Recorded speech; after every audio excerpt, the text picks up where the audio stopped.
Millionaire installed secret cameras to watch over his disabled baby. What he caught the nanny doing left him in tears. Richard Calloway had everything a man could want: a penthouse in Austin, Texas, a net worth pushing $40 million, and a reputation in the tech industry that made investors fly in from New York just to shake his hand. His name appeared in Forbes. His company, a data security firm called Callaway Shield, had contracts with 3 federal agencies and over 200 private corporations across the country. From the outside, Richard Calloway looked like a man who had won at life. But behind the glass walls and polished floors of his success, Richard carried something no amount of money could fix. He carried grief so heavy that some mornings it took him 10 full minutes just to get out of bed. Not because he was lazy, not because he was weak, but because every single morning, for 14 months straight, he woke up and remembered that Melissa was gone, his wife, his best friend, the woman who used to steal the blankets and then apologize in her sleep, the woman who laughed too loud at her own jokes, and cried at dog food commercials and made the whole world feel like a warmer, safer place just by being in it. Melissa had passed away 14 months ago during childbirth. The delivery had been complicated in ways the doctors hadn't anticipated. They tried everything, but Melissa didn't survive. Their son, baby Oliver, did, though not without challenges of his own. Oliver was born with a rare neuromuscular condition. At 11 months old, he couldn't walk. Doctors weren't sure he ever would. He sat in a specially designed wheelchair when he wasn't on the floor, his little legs unable to bear the weight that most babies his age were beginning to attempt. His physical therapist came twice a week. His pediatric neurologist visited monthly. There were exercises, stretches, routines, a whole medical calendar built around one small boy. But Oliver's eyes? Those were completely undeniably alive, bright and curious and full of a light that looked exactly like his mother's. Sometimes Richard would look at his son and have to leave the room, not because he didn't love him, but because he loved him so much. And Oliver looked so much like Melissa, that the two feelings, love and grief, would crash into each other so hard that Richard didn't know how to hold both of them at once. So instead he managed, he organized, he controlled what he could control. After cycling through 3 different nannies in 6 months, all of whom he fired for various reasons, mostly because they felt cold, clinical, or simply indifferent to the emotional complexity of Oliver's situation, Richard contacted a specialized agency in Dallas. They had a reputation for placing caregivers with medically complex children. They sent him a young woman named Carmen Vega. Carmen was 27 years old, originally from San Antonio. She had a warm, open face, dark hair pulled back neatly, and the kind of calm energy that made people feel settled just being around her. She had 5 years of direct experience working with children who had special needs, cerebral palsy cases, Down syndrome, post-surgical recovery in infants. Her references were not just good, they were remarkable. One family had written an entire page about how Carmen had transformed their daughter's daily routine from a source of stress into something their child actually looked forward to. Richard read every word. He hired her on a Tuesday. By Thursday, he had a full security system installed. 12 cameras, covering every room Oliver spent time in. Liv fed directly to his phone and stored on a private cloud server. He told himself it was for safety, that any responsible single father would do the same, that he wasn't being paranoid, he was being practical, that in a world where terrible things could happen, and he knew better than most that they absolutely could, monitoring the environment his son lived in was simply smart parenting. But deep down, in the quiet hours of the night when he couldn't lie to himself, Richard knew the truth. He was waiting for a reason to fire Carmen too. He was waiting to be disappointed. He was waiting to confirm what grief had spent 14 months teaching him. That people let you down, that good things end without warning, and that the safest thing to do with anything fragile was to keep it at arm's length. Disappointment at this stage of his life felt far safer than trust. For the first 2 weeks, Richard watched the security footage every evening from his downtown office. After the last meeting ended and the building emptied out, he'd sit at his desk with a glass of water he never drank and study Carmen's movements the way he studied quarterly reports, looking for inconsistencies, gaps, anything that didn't add up. She fed Oliver on schedule every time. She administered his medications correctly, double-checking the dosages against the chart Richard had printed and laminated on the refrigerator. She did his physical therapy exercises with patience and precision, never rushing, never skipping a step even when Oliver fussed and pulled away. She talked to him constantly, not baby talk, actual conversation. She narrated everything she did. Okay, sweet boy. We're going to change into your afternoon clothes now. Yes, we are. You want the blue one or the green one? I'm gonna say green. You look like a Green Day kind of guy. She asked him questions he couldn't answer yet and then answered them herself, laughing at her own jokes, completely unbothered by the one-sided nature of the exchange. She sang to him, old songs, new songs, songs Richard didn't recognize, sometimes, just humming when the words seemed to escape her.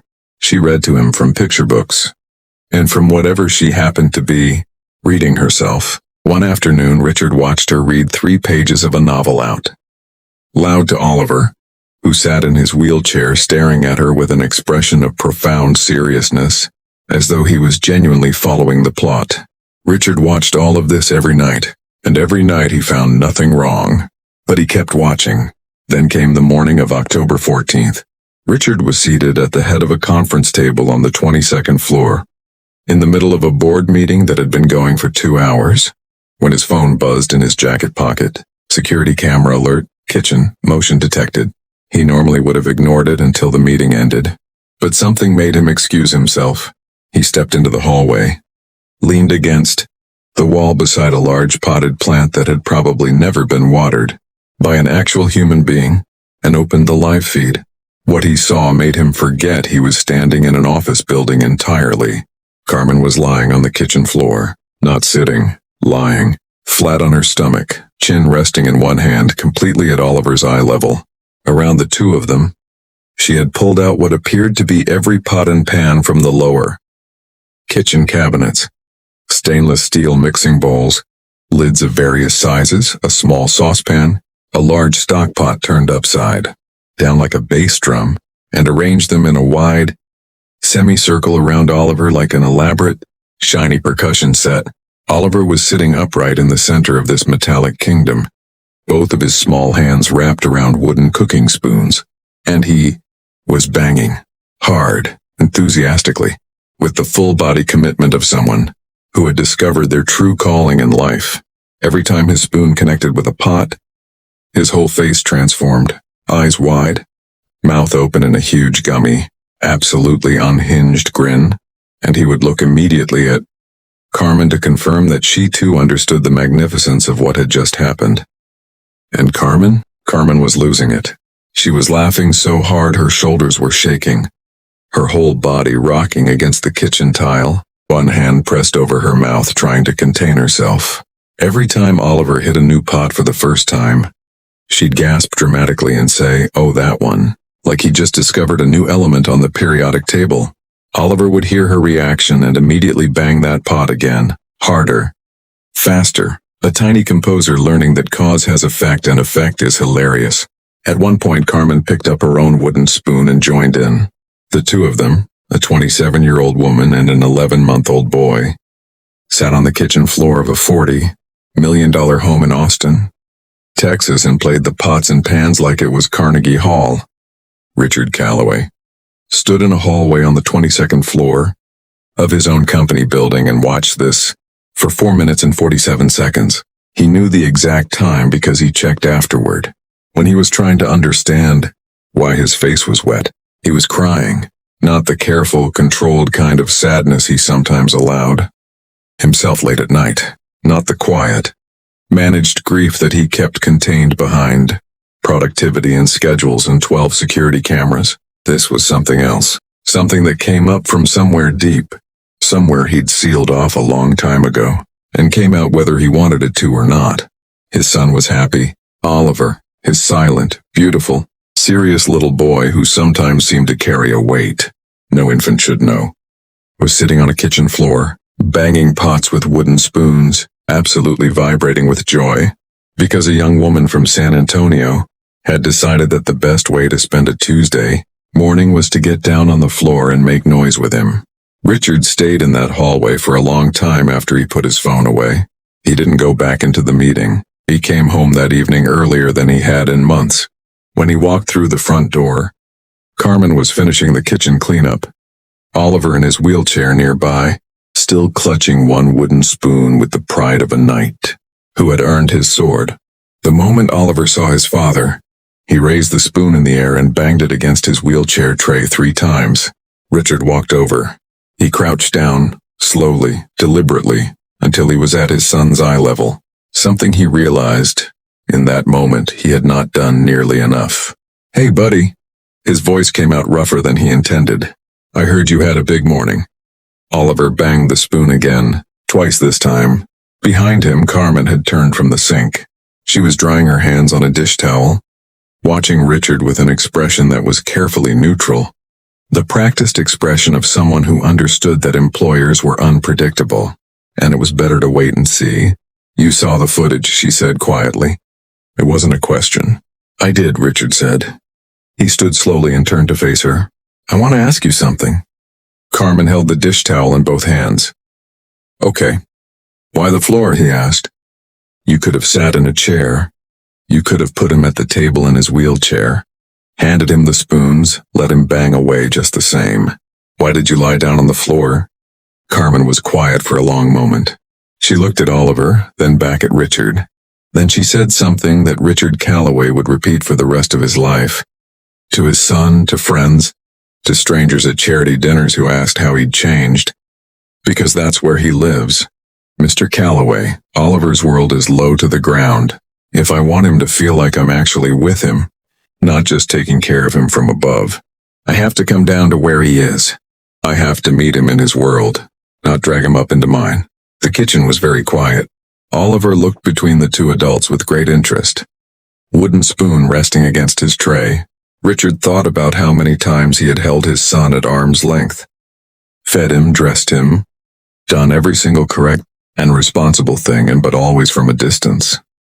Always with careful, managed love, always from above, hovering, watching through cameras, waiting for something to go wrong rather than getting down on the floor and being present while things were going right. He hadn't been meeting Oliver in his world. He'd been too afraid of losing him to actually be with him. Richard didn't fire Carmen. Instead, over the following weeks and months, something fundamental shifted inside that house. Richard started coming home for lunch on Tuesdays and Thursdays. He started sitting on the kitchen floor in the evenings, pulling out the pots himself, letting Oliver conduct his concerts while Richard provided enthusiastic if rhythmically questionable backup. He learned Oliver's favorite songs. He learned which physical therapy exercises Oliver hated and which ones he tolerated better when someone was making faces at him simultaneously. He flew in a specialist from Johns Hopkins, a physician, who had pioneered an emerging physical therapy protocol for children with Oliver's specific condition. The prognosis wasn't a miracle, but it was significantly better than what the original doctors had projected. With consistent intensive therapy and the right support environment, Oliver had a real and meaningful chance at developing mobility beyond what anyone had initially expected. Carmen stayed.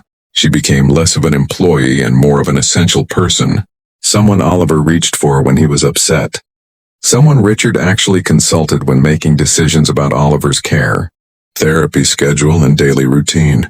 She was, in the truest and most complete sense of the word, present in that house. And slowly, carefully, so did Richard. One evening, about 4 months after that kitchen floor morning, Richard was sitting in Oliver's room after bedtime, watching his son sleep, the small chest rising and falling, the wooden spoon still somehow gripped loosely in one tiny fist because Oliver had refused to put it down. When Richard took out his phone, he opened the security camera app. He looked at it for a long time. Then he deleted it.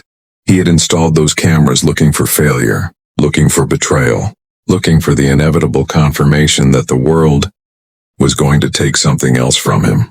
He had watched hundreds of hours of footage, searching for a reason to keep his guard up, keep his distance, keep himself safe from caring too much about anything that could disappear. Instead, those cameras had shown him something he hadn't been looking for at all.